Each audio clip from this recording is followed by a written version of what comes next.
Good day. I hope you are in good health in beautiful Taiwan. My name is Gerard Foley, and I am a Canadian citizen, and I am 62 years old. In the following video, I will be posing questions to myself, which I will then be answering about my abilities as a teacher.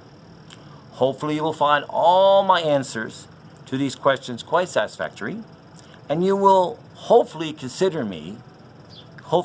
employing me at your fine school in Taiwan. Thank you very much. Interview questionnaire. Question number 1. How do I describe my personality? I would describe my personality as extremely patient. For example, I've lived in Khartoum, Sudan for 2 years. During this time, there were roadblocks, unexpected school closures, problems with getting food and water, and so on. In spite of all of this, I have gone to school every day and taught my students to the best of my abilities. And I have never lost my temper with my students. If they don't understand a term or concept the first time, I simply reteach the term or concept until I feel they do. Patience is my best virtue. Question number 2. A moment, please. 2. What makes me qualify as a good ESL teacher? I feel that I qualify as a good ESL teacher because academically, I have all the qualifications needed to be a good ESL teacher. I have a BA in linguistics and English, a BEd in high school English, and a Bachelor of Special Education with a focus on reading. Also, I have a CELTA and a Master's in Applied Linguistics, TOEFL. Finally, I have excellent communication skills, patience, as explained above, and I have the ability to relate to ESL students from diverse backgrounds, such as Korean, Arab, Turkish, and African students. Question number 3. Where am I located right now? At the present time, I am located in Khartoum, Sudan. One moment, please.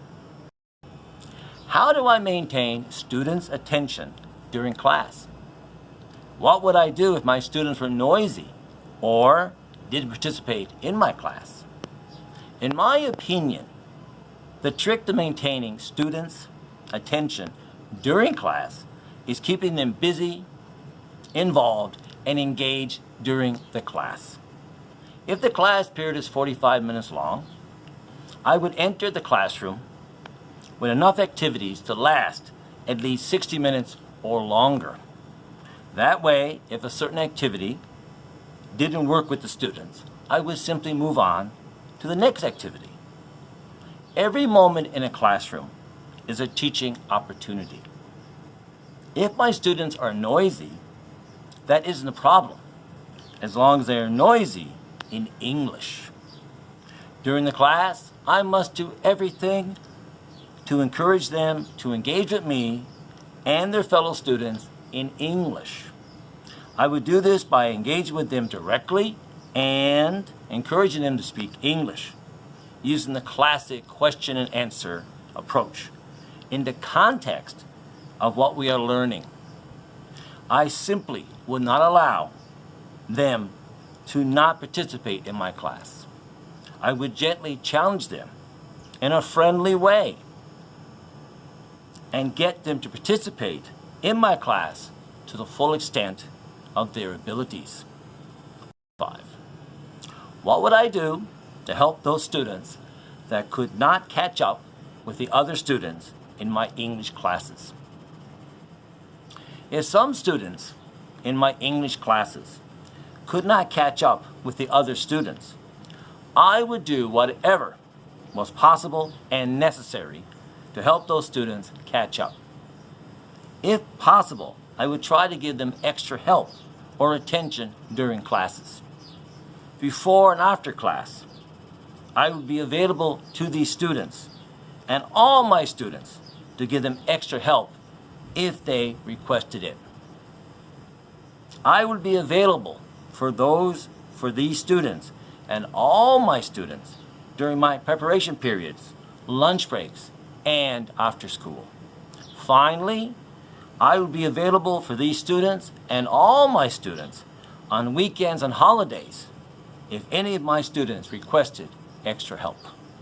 One moment, please.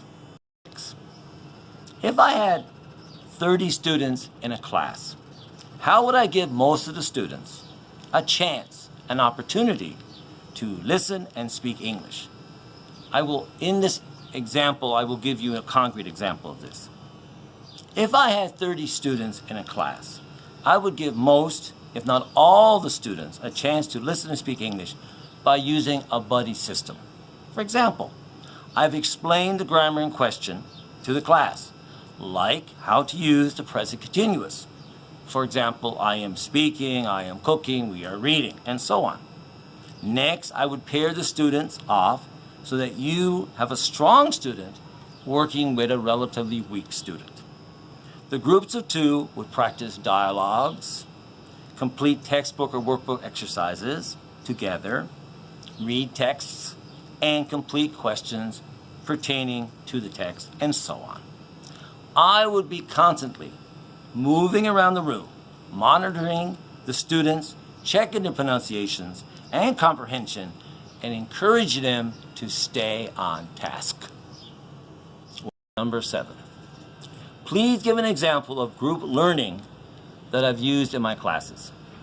An example of group learning that I've used in some of my classes involves drama.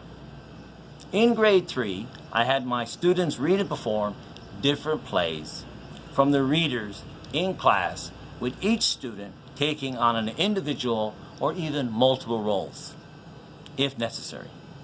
In the drama club, which I organized in my last school, I had students from grades 5, 6, 7, and 8 read and perform different plays which I selected for them.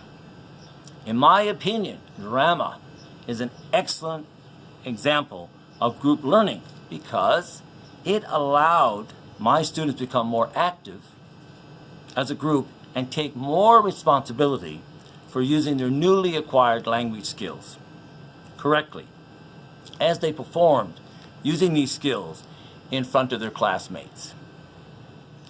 The skills are awareness of word meaning, acquiring proper intonation, development of fluency, increased confidence in speaking English, and so on.